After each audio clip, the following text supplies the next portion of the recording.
Muy buenos días, señor Marcelo Longobardi.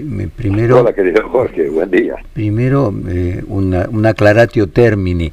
Perfil tiene 4 líneas de internet de salida: Metrotel, Claro, Fibercop y Telecentro. Y una de ellas, Metrotel, salió de funcionamiento. Están tratando de repararla a todo lo que da, así que tenemos el sistema de comunicación de emergencia. Estamos saliendo con 4 canales de televisión simultáneamente y se está priorizando lo audiovisual en algunos de ellos. Y en nuestro caso, como lo que importa es la palabra, sí, acá estamos, nos dijeron, acá estamos. ¿Sabés, Marcelo? Te quiero hacer mi balance. Yo ahora, obviamente, voy a dedicar como vos la columna a esto que pasó con la economía y lo titulaba el principio de incertidumbre, pero parece que hay algo que queda claro en todo esto, que tiene que ver con la política, que vos lo planteabas en uno de los 2 comentarios económicos, que es, inicialmente va a significar una pérdida de calidad de vida para la mayoría de la población argentina, porque va a haber un poco más de inflación y los salarios se van a retrasar sobre la inflación durante un tiempo.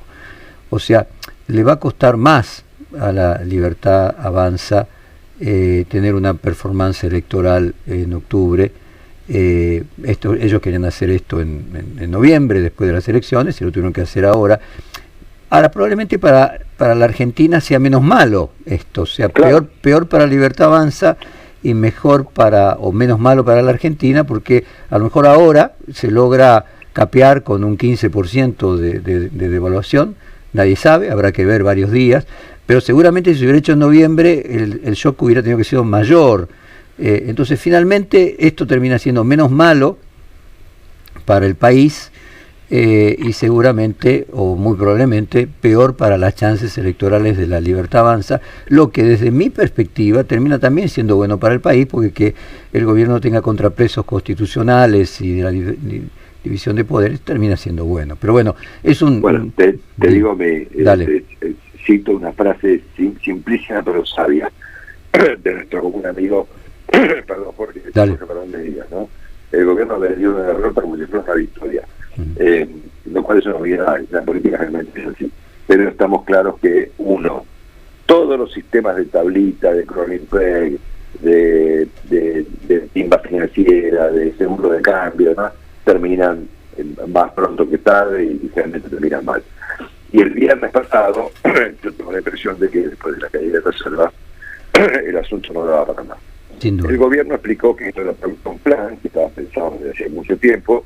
Quién sabe si fue un plan o si fue el resultado de la situación desesperante, pero esto había que hacerlo. Uno podría decir también que si el presidente Milei lo hizo, aún complicando sus perspectivas electorales, pues bien, está muy bien, ¿no? Peor hubiera sido lo contrario, siendo que aquí estamos como siempre ocurre en la vida pública, en una opción entre males, digámoslo así, un presidente que elige lo menos malo, aún en contra de sus intereses políticos. Uno podría decir, bueno, eso está bien hecho, ¿no? Y yo creo que lo que pasó fue más razonable, considerando que teníamos un nivel de atraso cambiario muy significativo. Yo mencioné esto durante todo el año pasado, que me costó muchos insultos y muchas críticas y muchas puteadas y demás, pero era obvio, ¿no?, que después de haber pasado 100% de inflación por arriba, el tipo de cambio no podía estar al nivel que estaba, porque obviamente había vuelto a la Argentina un país muy caro, y una gran complicación para los exportadores, sobre todo en un contexto mundial tan brillante directamente, ¿no? Así que yo sé que no lo veo mal, me parece que haber que ver, digamos, obviamente. Martín Raspetti, que me pareció lo más interesante que... Te escuché, me pareció muy bueno. Dio, muy interesante. Él dice que bueno, que hay una derivación de esto que es inflacionaria y incluso recesiva, pero bueno, peor hubiera sido una corrida o una colapso del Banco Central, ¿no? O sea, creo que esta idea de la opción entre males, que yo no mencioné hoy, está muy presente acá, ¿no? Me parece que se le acabó la cuerda al rolling peg y al atraso cambiario antes de lo previsto, y creo que el gobierno reaccionó de manera razonable. Que estaba todo planeado de antes, o esto fue la dicho apurada porque no va para más, no lo sé, de los efectos prácticos creo que importa poco, ¿no? A ver, yo creo que inevitablemente el sistema anterior era un puente, o sea, no iba a poder ser para toda la vida, y creo que eso lo debía tener claro Caputo y Milei desde el comienzo. El tema es el cuándo, viste que en economía siempre el tema es el cuándo, y probablemente también esto de funcionar también es un puente, porque en algún momento tendría que no haber bandas para ponerlo. El triunfo sería que realmente no fuera necesario, no fuera el dólar un problema macroeconómico en la Argentina. El tema es el cuándo. Yo creo que ellos lo tenían planificado, sí lo tenían planificado, pero para noviembre, después de las elecciones, y tuvieron que adelantar ahora. No porque el presidente dijo, bueno, soy un patriota y más allá de que esto me afecte en las elecciones, tomo esta decisión, sino porque si no la tomaba le iba a afectar más las elecciones todavía, porque todavía tiene 5 meses tiene 5 meses por delante, y si lograse, por ejemplo, Marcelo, que el pass-through fuera solamente 20%, que algunas devaluaciones exitosas la Argentina fue 20%, bueno, si hay una devaluación, ponele, del 20% a lo largo de los meses, y pasa de eso a la inflación, agrega 4% de inflación, vamos a tener 2, 3, 4 meses de más de 3 de inflación, después 2, y a lo mejor se ilusiona en algún momento con llegar a 1, entonces finalmente habría sido digerible de una manera homeopática y saludable. Hay ejemplos de pass-through del 100%. El primero es el del propio Milei, es decir, él devaluó 118% y luego la inflación se comió eso mismo que devaluó más el crawling peg. Lo mismo sucedió con la devaluación de Massa en el 2023, el 20% que aumentó tras el triunfo en las PASO de Milei en agosto de 2023, pasó directamente, se agregó a la inflación. Lo mismo le pasó a Macri en su devaluación de ponerle 18 a 40 en el año 2018. Ahora, al revés, hubo algunas que fueron menos del 20%, por ejemplo, la de la salida a la convertibilidad, que fue menos del 10% de pass-through. Obviamente, cuando vos devaluás el peso argentino el 80%, o sea, el dólar pasó de 1 a 4, bueno, el pass-through es mucho menor, y eso es lo que se llama supuestamente una devaluación exitosa. Obviamente exitosa desde el punto de vista macroeconómico, ruinosa para la mayoría de la población. Yo tenía pensado, porque te conté el viernes que había entrevistado a el autor de Hipnocracia, y te seleccioné 2 párrafos, eso, pero dado que hoy no tenemos imagen entre nosotros, te lo dejo para mañana. ¿Te parece bien? Pero por supuesto. Y merece un recuerdo, por supuesto, antes de despedirnos, nada menos que Mario Vargas Llosa, totalmente, en el equipo Perú, rodeado de su familia, aparentemente en paz, en su Arequipa natal a los 89 años, ¿no? Un personaje